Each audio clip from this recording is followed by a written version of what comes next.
있거니와. 오늘은 에베소에서 온 편지들이란 제목의 말씀으로 하나님께서 우리 공동체에게 은혜 베풀어 주시기를 원합니다. 아멘.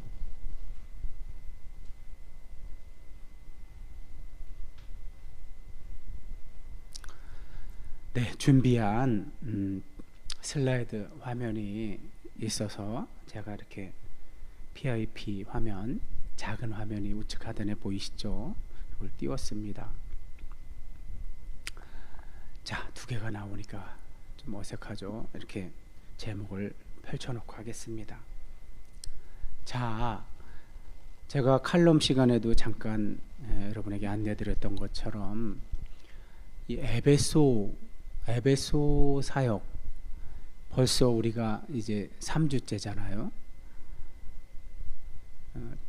첫 주에는 에베소에 이제 바울이 윗지방으로 다녀서 에베소에 도착해서 이미 제자가 돼 있었던 12명에게 성령의 세례를 베푸는 그런 장면을 통해서 우리 신앙인들이 아직 잘 정립하지 못하고 있었던 성령의 세례에 대해서, 또 물 세례와의 효력과 관계에 대해서 그렇게 여러분에게 안내를 드렸고, 바로 지난 전주에는 이 바울이, 오늘도 이제 3절만 읽었는데, 바울이 그 에베소에서 이제 열심히 회당에 들어가서 먼저 하나님의 말씀을, 하나님 나라에 관하여 강론할 때에 그걸 비방하는 자들이 있었죠. 그래서 바울이 석 달 정도 하다가 이제 자기의 말을 경청하고 이게 제자화 되어 가는 사람들을 따로 구별해서 두란노 서원이라는 곳에서 약 2년여 동안을 강론을 했다고 하는 말씀을 지난주에 우리가 들었죠. 그런데 이제 이 바울의 사역 형태를 보면 시리아 안디옥 교회라는 곳에서 우선 가장 오랫동안 있으면서 그곳에서 제자들을 양육했죠. 그리고 나서 거기서 1년 이상 머물면서 양육한 다음에 바울의 행보는 이제 우리가 1차 선교 여행으로 알고 있는 그 여행을 떠나죠. 그때만 해도 이제 바나바가 동역자가 되고, 또 바나바의 조카인 마가까지 데리고 갔다가 마가가 중간에 포기하는 그런 상황이 됐었는데, 어쨌든 바나바의 고향인 구브로를 통해서 터키의 중남부 대륙인 버가 이쪽으로 도착해서 이제 우리가 갈라디아 지방으로 알고 있는 비시디아 안디옥, 이고니온, 루스드라, 더베, 다시 거꾸로 더베, 루스드라, 이고니온, 비시디아 안디옥, 아탈리아. 그래서 이번에는 구브로 섬에 들리지 않고 다시 처음에 출발했던 시리아 안디옥 교회에 와서 머물러 때, 그때 이제 갈라디아 교회들에게 편지를 보냈던 거를 우리가 이제 사도행전을 연속 강의하면서 그 시기에 맞춰서 갈라디아서를 2주 했고, 그리고 나서 이제 예루살렘 공회를 해서 이렇게 쭉 여기까지 오게 됐잖아요. 그런데 사도 바울의 이런 여정, 선교 여정 가운데 두 번째로, 그러니까 시리아 안독 다음에 오랜 기간 체류했던 곳이 고린도예요. 고린도. 근데 이제 누가도 그렇고 사도 바울도 그렇고 고린도에 있었을 때의 이야기보다 에베소에서 있었을 때, 고린도에 거의 2배가량을 에베소에 있었잖아요. 그러면서 에베소에서의 경험을 훨씬 더 많은 분량으로 제공을 해요. 그래서 이 에베소야말로 제2의 시리아 안디옥이 아닐까. 그러니까 여기서 집중적으로 오랜 기간 하나님의 말씀을, 하나님 나라에 관하여 강론도 하고 또 제자들을 양육하고, 우리가 지난주에 들었다시피 에베소라는 도시는 이 소아시아, 로마의 속주인 소아시아 지역, 한반도를 하나 그 서쪽 해안 지방에 딱 갖다 놓으면 거의 비슷한 면적이라고 그랬잖아요. 약간 이제 한반도보단 작겠죠, 이 높이가. 어쨌든 그 정도 권역에서 많은 사람들이 이 에베소에 와서 2년여에 걸친 두란노 서원 강론을 들었다고 했잖아요. 그죠? 그러니 얼마나 많은 사람들이 다녀갔겠어요. 그죠? 자, 그러는 동안 아무 일이 없었던 것이 아니라 사도 바울이 에베소에 약 3년여 있었다고 뒤에 전하잖아요. 그 동안에 아주 많은 일이 있었답니다. 사실은 옥에 갇혔다는 얘기는 안 나오는데 우리가 추정해 볼 수 있는 말을 바울이 해요. 그래서 이곳 에베소에서 정말 많은 편지들을 쓰는데 제가 말씀드렸잖아요. 바울이 처음부터 끝까지 다 기록해서 완성한 그런 편지가 보통 학계에서 7권으로 알려져 있는데 그것을 중심으로 이 사도행전에는 바울의 생애가 나오고 있으니까 바울 사후에 바울의 제자들이 완성한 건 빼놓고 그냥 바울 생전에 기록한 것들은 이 사도행전을 연속으로 이렇게 강해하면서 중간중간 시기에 맞게 순서에 맞게 해드린다고 해서 갈라디아서를 가장 먼저 하고 고린도에 있을 때 바울이 썼던 편지가 데살로니가 전서라고 했었잖아요. 그래서 데살로니가 전서도 잠깐 고린도 체류할 때 그때 했었고 이제 나머지 5권이 남았잖아요. 그랬을 때 이제 고린도 전서를 요 에베소 두란노 이 강론하던 이런 시기에 했는데 사실 오늘 제목을 보세요. 에베소에서 온 편지들 하고 그 밑에 부제로 읽히지 않은 편지라고 되어 있죠. 그 읽히지 않은 편지가 아래 보면 고린도전서 5장 9절 우리가 읽은 말씀입니다. 그러니까 우리는 이 사도 바울이 고린도 교회에 보낸 편지를 2개만 알고 있잖아요. 고린도 전서와 고린도 후서. 그러나 사도 바울의 그 고린도 전서와 후서를 잘 읽어보면 그 안에 다른 편지들이 있었다는 단서가 있어요. 그 중에 하나가 오늘 고린도 전서 5장 9절인데 내가 너희에게 쓴 편지에 음행하는 자들을 속이지 말라 하였거니와. 자, 여기서 내가 너희에게 쓴 편지 과거 완료란 말이에요. 그러면은 고린도전서 이전에 무언가 편지를 한 번 더 보냈었던 거라고 우리가 추정해 볼 수 있겠죠. 요것이 사실은 첫 번째 편지예요. 고린도 교회에서. 그리고 나중에 이제 우리가 차차 지금 뒤에 보면 나오겠지만 이 편지 다음에 이제 고린도전서를 쓴 거고 고린도전서 쓴 다음에 사도 바울이 방문까지 해요. 왜? 변하지 않자. 그러다가 아주 문 앞에서 문전박대를 당하죠. 그래서 무거운 마음으로 돌아와서 눈물의 편지를 쓴 것이 고린도 후서 안에 있다고 보는 학자들도 있고 소실됐다고 보는 학자들도 있어요. 어쨌든 그리고 나서 자, 요 에베소에 체류하는 동안 이 고린도 전서 그러니까 우리에게 알려진 성경책으로 알려진 건 일단 고린도 전서고 아까 5권 중에 이제 4권 남았잖아요. 요때 이제 옥중 서신들을 썼다고 보는 거죠. 옥중 서신이 뭐 있어요? 에필, 골몬, 에베소서, 빌립보서,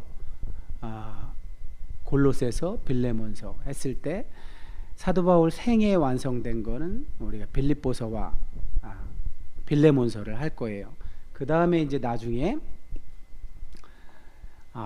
이 에베소에서 그 데메드리오 소동 때문에 바울이 에베소를 탈출하게 돼요. 이제 몸을 피신하게 되는데 그때 위쪽에 있는 드로아라는 곳으로 가서 이제 디도에게 고린도 교회에 눈물의 편지를 들려 보냈잖아요. 그래서 그 소식을 기다리다가 안절부절 도대체가 오질 않으니까 이제 마중을 나가요. 거기가 어디냐면 빌립보예요. 빌립보로 마중을 나가서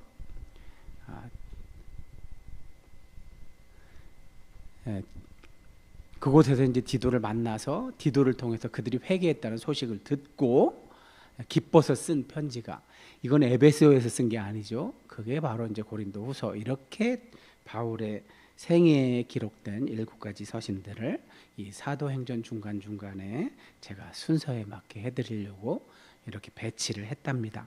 자, 설명이 길면 강의가 되니까 그걸 피하려고 제가 꽤나 노력했는데도 역시 저도 이런 뭐랄까 장신대에서 구약학 박사과정까지 쉬지 않고 학부에서 계속 연속해서 하다 보니까 이렇게 무언가를 여러분에게 전하려고 할 때는 자꾸 설명하려는 성향이 생겨요. 이걸 굉장히 조심하고 피하려고 해도 저도 모르게 이렇게 되네요.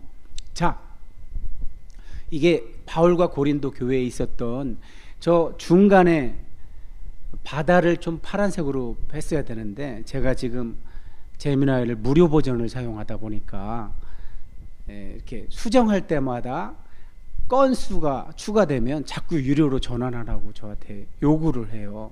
그래서 제가 일주일에 나눠서 한정된 건수만 하다 보니까 저런 걸 수정할 기회가 잘 없어서 어쨌든 왼쪽에 고린도 지도가 보이죠. 오른쪽에 에베소.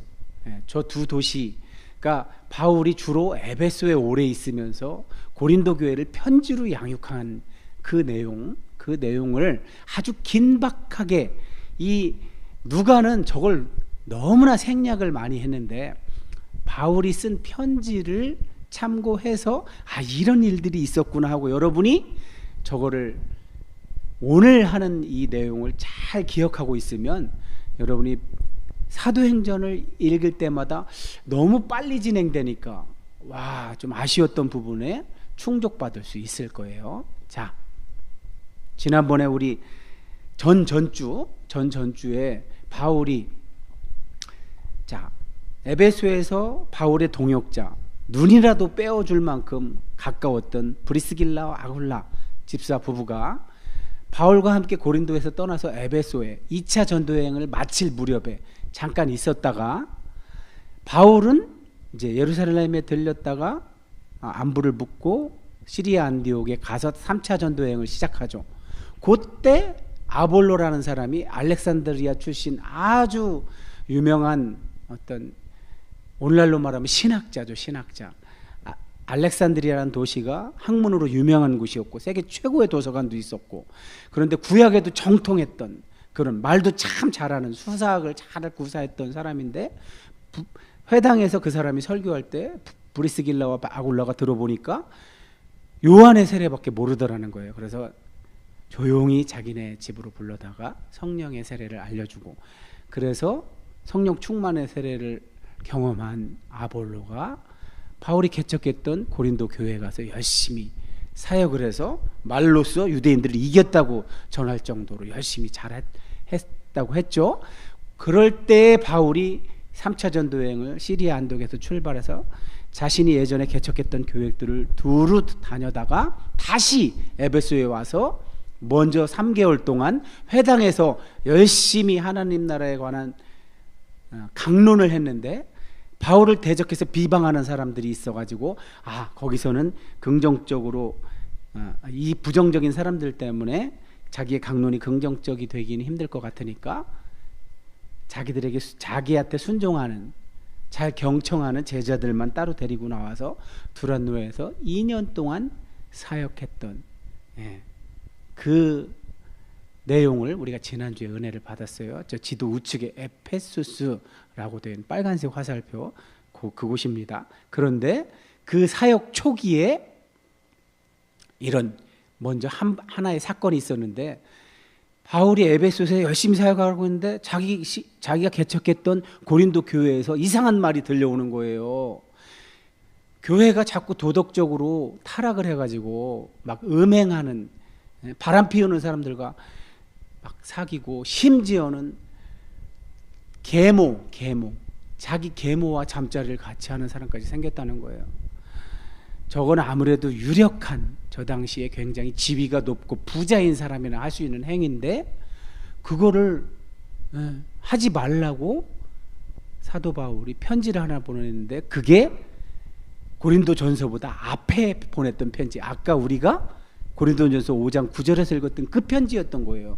거기다가 뭐라고 써서 보냈냐면은 절대 음행하는 자들을 교회에 두면 안 돼. 그렇게 나쁜 짓을 하는 사람을 그냥 두면 어떻게 교회가 다 타락하게 될 텐데, 그건 세상 사람들도 하지 않는 짓이야 하고 편지를 보냈는데, 그게 언제예요?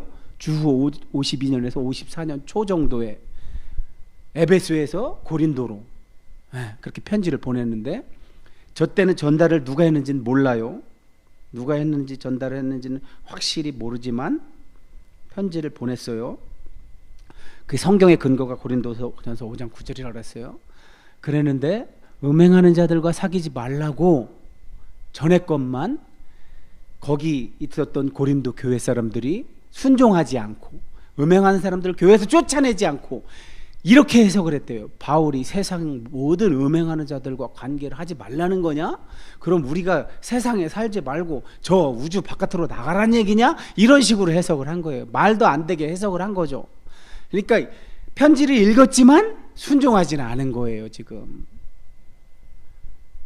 자, 저들이 저렇게 한 배경에는 어떤 역사적 사실이 있었냐면, 실제로 교회 안에 그 당시 고린도에서 돈도 많고 지위도 높았던 사람들이 교회 안에 들어와 있었던 거예요.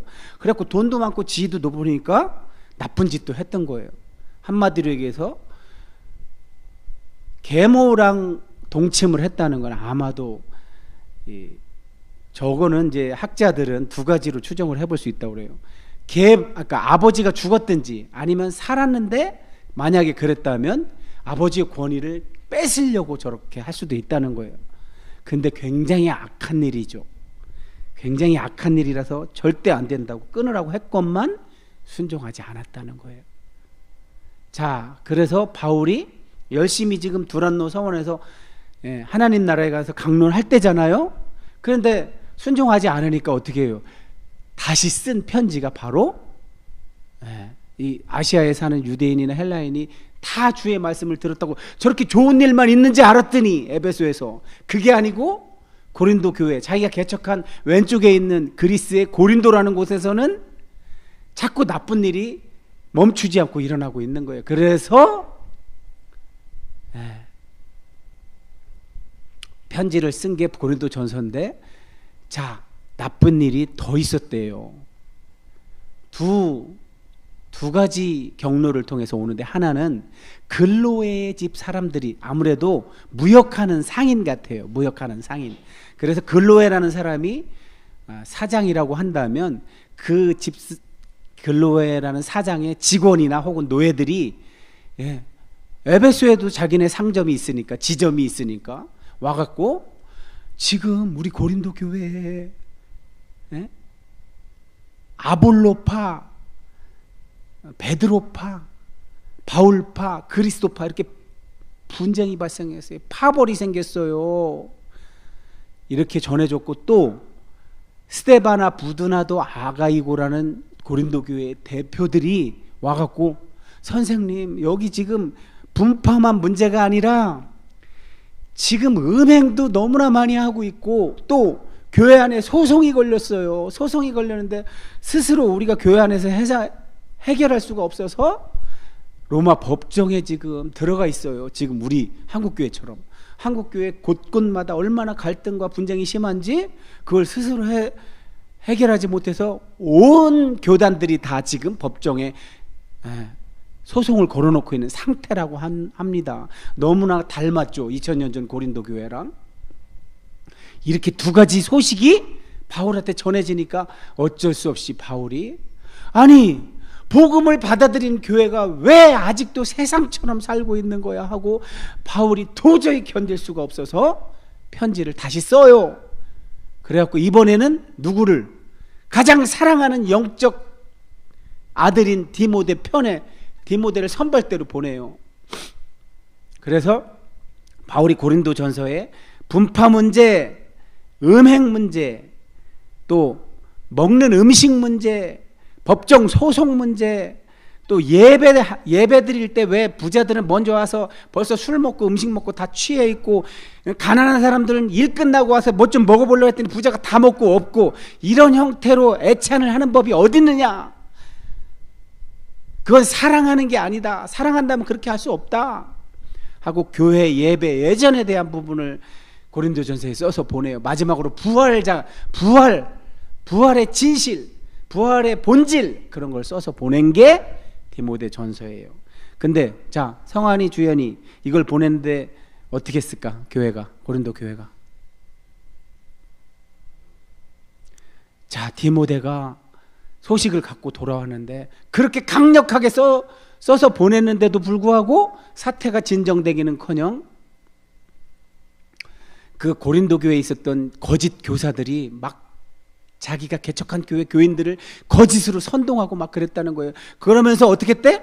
야, 바울이 예수님과 함께 했던 사람이냐? 바울에게 사도권이 어디 있어? 지가 뭔데 이런 편지를 보내고 우리한테 이렇게 명령을 해? 하고 오히려 방해를 했다는 거예요. 바울이 얼마나 침울했을 거예요. 그래서 바울이 도저히 참지 못해서 고통스럽게 방문했다는 게 저렇게 고린도 후서에 써 있어요. 직접 방문한 거. 원래는 육로로 다 천천히 방문하려고 했었는데 계획을 바꿨어. 왜 바꿨어요? 지금 고린도 교회가 장난이 아니거든요. 타락할 대로 타락했고 회개도 안 해요. 디모데 얘기 들어보니까 오히려 바울을 대적하고 네가 뭔데 우리한테 시키냐 하고, 지금 에베소 사역이 거의 두란노 서원의 사역이 맞춰갈 때쯤 저런 일들이 자꾸만 일어나니까 바울이 짬을 내서 얼른 간 거예요. 근데 어떻게 됐어요? 편지만으로는 부족해서 직접 바다 건너서 갔는데, 바닷길로 가면 빨리 가면 이틀이면 가요. 이틀. 우리 인천에서 중국 가까운 데가 어디 있을까? 청도? 뭐 상해는 좀 멀고, 청도? 인천에서 청도 정도밖에 안 돼. 그거보다 더 짧아. 그러니까 그때 방향만 잘 만나면 금방 가니까 저렇게 갔어요. 갔는데 어떻게? 공개적으로 모욕을 줬대요. 네가 뭔데 왜 여긴 왜 왔어? 이 거짓말쟁이야. 그리고 철저하게 외면해서 바울을 쫓아냈대요. 얼마나 가슴이 아플까? 자기가 개척한 교회가 자기를 쫓아내는데. 그래서 바울이 다시 에베소로 돌아왔다는 거예요. 그래서 다시 눈물로 편지를 써요. 얼마나 가슴이 아플까? 배성환, 박주현, 자기가 개척한 교회 성도들이 자신을 이렇게 자신이 틀린 말 한 것도 아닌데 간이라도 빼어줄 정도로 그렇게 열심히 헌신해서 양육한 교인들이 저렇게 나오면 얼마나 힘이 들을까? 그래서 눈물을 흘리면서 다시 썼어. 고린도 후서에 나오는. 그래서 이번에는 디도한테 이거 빨리 가져가, 이 편지 갖다 줘. 그래 놓고 바울이 편지 올 때만 바라고 있는 거예요. 이 속이 타들어가고 있는 거예요. 어떤 소식을 가지고 올지 몰라서 기다리다 디도가 너무 안 오니까 저렇게 에베소에서 윗지방 드로아로 가서, 드로아에서 사실은 전도의 문이 열렸어. 야, 여기서 복음 전파하면 믿는 사람이 늘어날 게 확실한데 고린도 교회 성도들의 소식이 너무나 궁금해서 전도도 안 하고 바로 빌립보로 넘어간 거예요. 디도를 만나려고 가서 만났어요. 배성환은 어떻게 됐어요? 만났더니 회개가 됐대요. 세상에 얼마나 기뻤을까요? 바울이 얼마나 기뻤을까요? 결국은 자기가 눈물로 쓴 편지가 먹혔던 거 아니에요? 여러분, 진심은 통해요. 근데 자기 혼자만의 진심이 아니라 성령께서 강권적으로 감동 주는 진심은 통한다고요. 박주연, 우리 스스로는 사랑할 실력이 별로 없잖아. 근데 성령께서 강권적으로 나를 주장해 주시면 이 편지 글에도 그 마음이 전달이 되는 거예요. 그래서 바울이 고린도 후서에서 이렇게 고백하고 있잖아요. 낙심한 자들을 위로하시는 하나님이 디도가 옴으로써 우리를 위로하셨으니, 바울과 그의 일행들이 위로를 받았대요. 어떻게? 고린도 교회 성도들이 회개했다는 소식을 듣는 순간 바울이 위로를 받았대요. 자, 두 사람, 저 가로 안에 정답을 맞추면 지난번처럼 상품이 나가요. 가로 안에 들어갈 말이 뭘까요? 잠깐 시간 줄 테니까 1분, 30초. 빨리 생각해봐. 주어가 들어가면 돼. 주어. 바울이 이 교회를 포기하지 않은 것은 주어 가로가 이 교회를 포기하지 않으셨기 때문입니다. 이제 PIP 빼야지.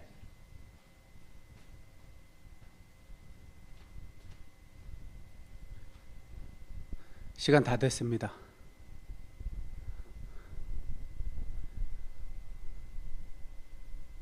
어떻게 빨리 대답해 보세요. 시간 가요. 박주연은 하나님, 배성환은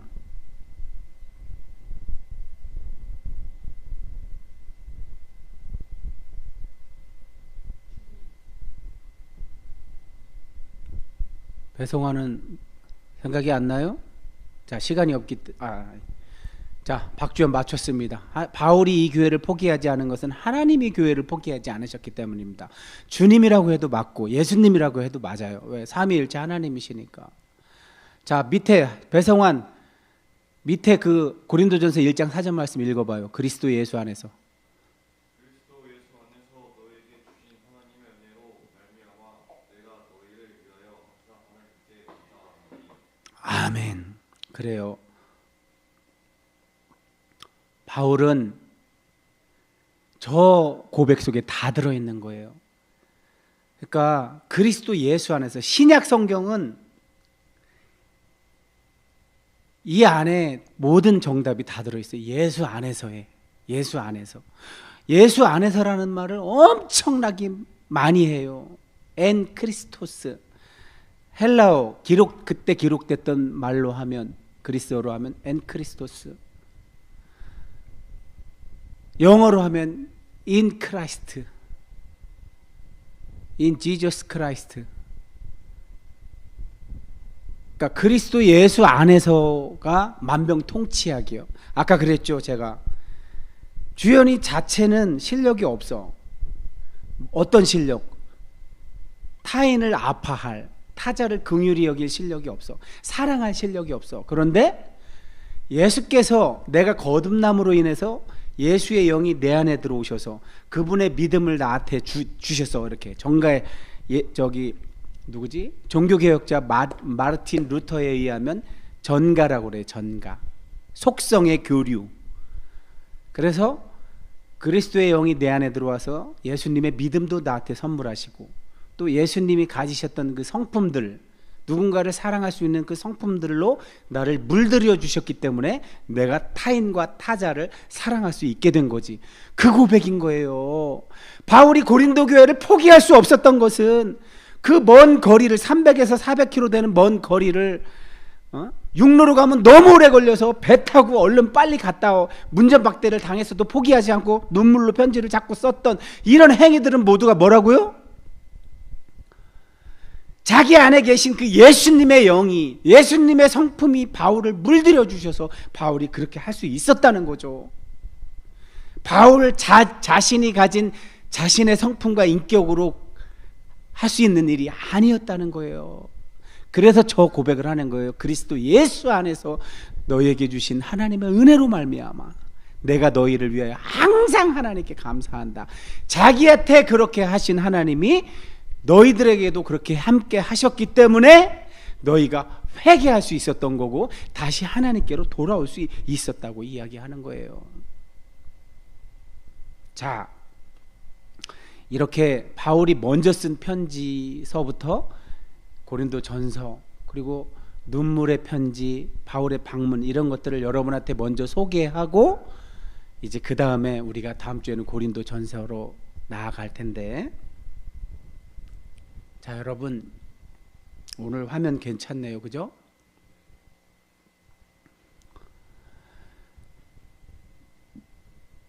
배성환, 박주연 이렇게 지금 지도도 동원하고 또 여러 가지 우리의 이해를 도와줄 수 있는 그런 것들을 사용해서 여러분에게 목사님이 이렇게 이런 활동들을 하는 이유가 뭐라고 생각해요?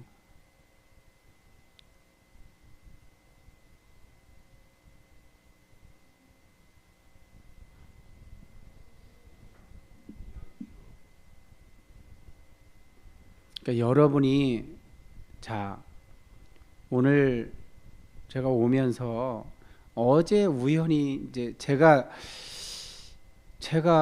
저는 어제 위로를 받은 저기 개인 방송이 하나 있었어요. 그게 뭐냐면 어떤 심리학 유튜버가 올려준 영상인데 나의 상태를 객관적으로 볼 수 있게 딱 안내하는 영상이었어요. 그게 뭐냐면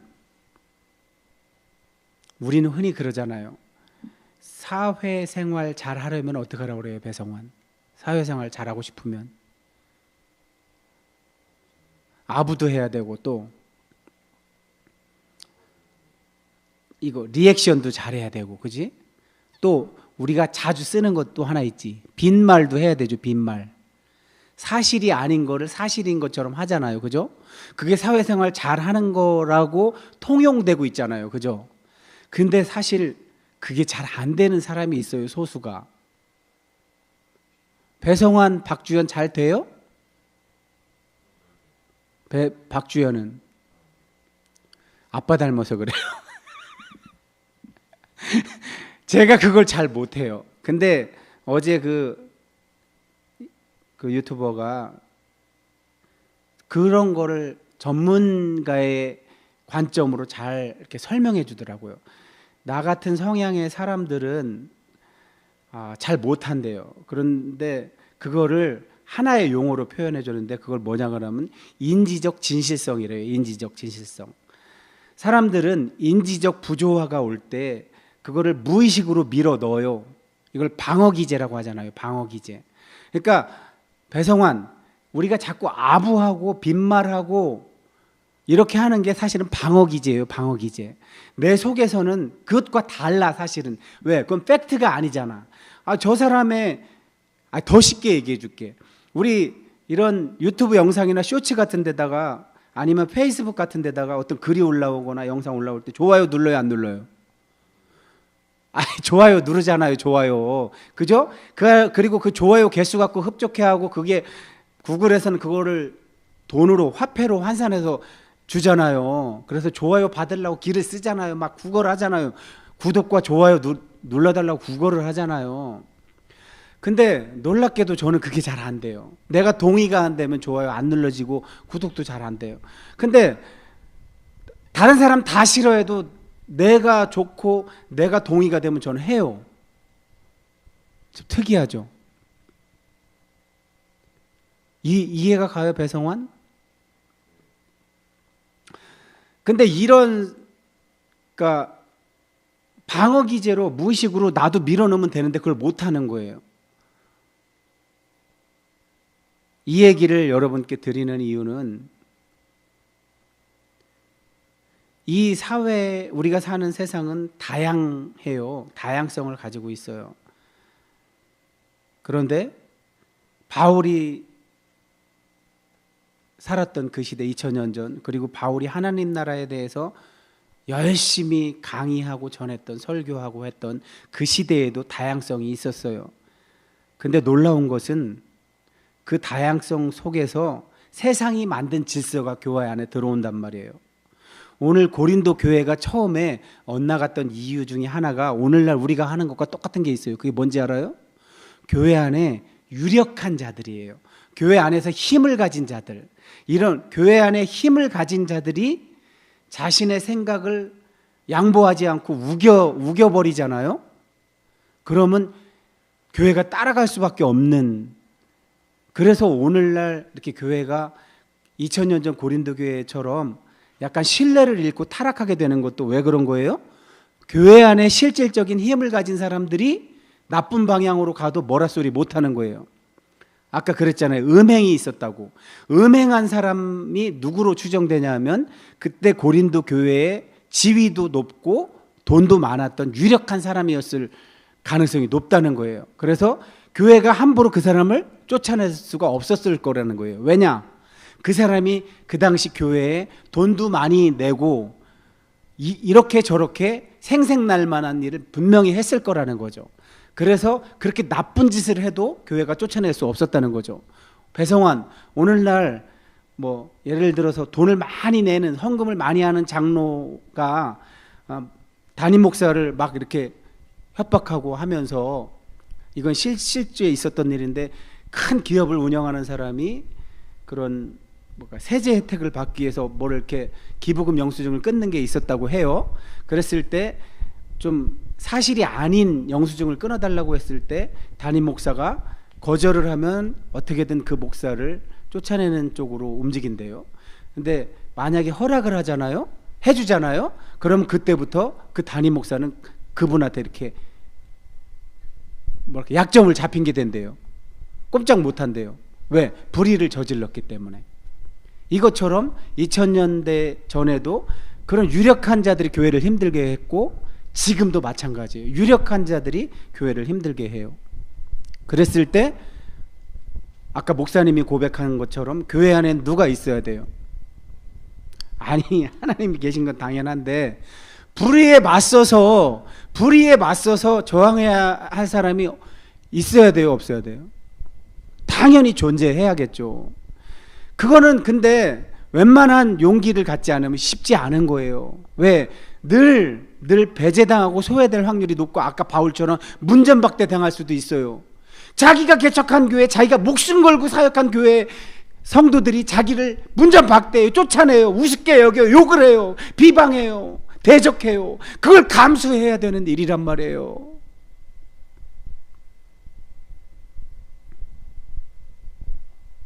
그러니 그게 어디 쉽겠어요? 그래서 결국 오늘 여러분에게 제가 에베소에서 바울이 이 성경, 신약 성경에 나오는 여러 편지들을 쓴 데가 여기서 이렇게 많이 썼구나. 5권이나 썼구나. 4권이군요. 4권. 앞에 2권은 했고, 빌립보에서 하나 쓰니까 7권에서 3권을 빼면 4권을 지금 바울이 이곳 에베소에서 기록했는데, 바울이 에베소에서 편지를 그렇게 4권씩이나 썼을 때에는 엄청난 일이, 사건이 있었다는 걸 미리 여러분한테 말씀드리고, 또 여러분이 이해를 돕기 위해서 말씀을 드렸지만, 더 중요한 건 이해만 하고 끝나면 돼요? 그럼 이해하고 끝나면 안 된다고 대답한 배성환, 그럼 이해 다음에 뭐가 따라와야 될 것 같아요? 기억하면. 최종 목표가 뭐예요? 이해하는 목표, 기억하는 목표가 뭐예요? 그렇죠. 실천하라고 그러는 거예요. 실천. 이 말씀을 드리고 마칠게요. 주현이가, 우리 국진이 키울 때 주현이 너 그때 여기 어디냐 24시간 운영했던 그 동물병원 그때 기억나? 아빠랑 같이 국진이 데리고 갔었을 때, 그때 그 병원에 갔을 때 다른 큰 반려견, 꽤나 큰 반려견을 데리고 온 젊은 남녀가 있었는데, 그 반려견이 아파할 때 울더라고요, 막. 그래서 어떻게 저게 가능하지 했을 때 우리 주연이도 국진이 아팠을 때 울었던 기억이 나더라고요. 물론 저도 굉장히 슬펐고요. 자, 여러분, 이해하고 기억하고, 그러니까 기억된 내용들이 왜 중요한 거냐 하면, 실천할 때 왜 중요하냐 하면, 기억이 감정을 불러일으킨대요. 배성환, 뭐라고요? 기억이 감정을 불러일으킨대요. 그래서 내 부모와 내 가족과는 감정을 불러일으킬 만한 어떤 기억들이 없는데, 반려견과는 있었던 거예요. 아빠 엄마가 아프거나 아빠 엄마가 무슨 일이 있으면 저렇게 눈물을 안 흘릴 텐데, 반려견이 아파하니까 눈물을 흘리는 그런 현상을 보고 여러분이 깨달아야 돼요. 어떻게 저런 일이 있을 수 있지? 저게 가능한가? 만약에 T인 사람들, MBTI가 그런 사람들은 더욱 이해 못하죠. 그런데 그걸 이렇게 심리학적으로 접근을 하면, 뇌과학적으로 접근을 하면, 우리의 기억과 감정은 아주 밀접하게 연결이 되어 있어서, 내가 어떤 사람과 혹은 어떤 존재와 과거의 기억이, 그 기억이 감정을 불러일으켜서 내가 행동하게 만든다는 거죠. 그래서 오늘 사도 바울의 에베소에 있었을 때 저 사건, 또 편지하는 저런 것들이 우리에게 어떤 기억을 불러일으켜요?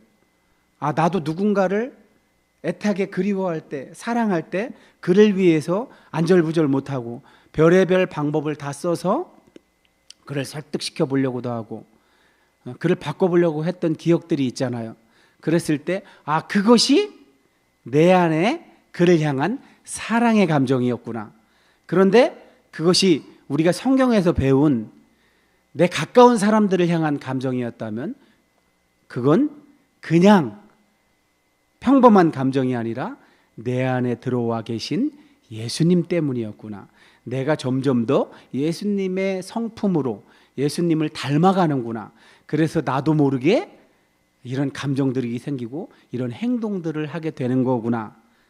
이렇게 여러분이 생각했으면 해서, 또 그 예수님이 일으켜 주시는 감정이 원하는 어떤 실천할 내용이 있을 때는 거부하지 말고 저항하지 말고 실천했으면 해서 이 말씀을 전합니다.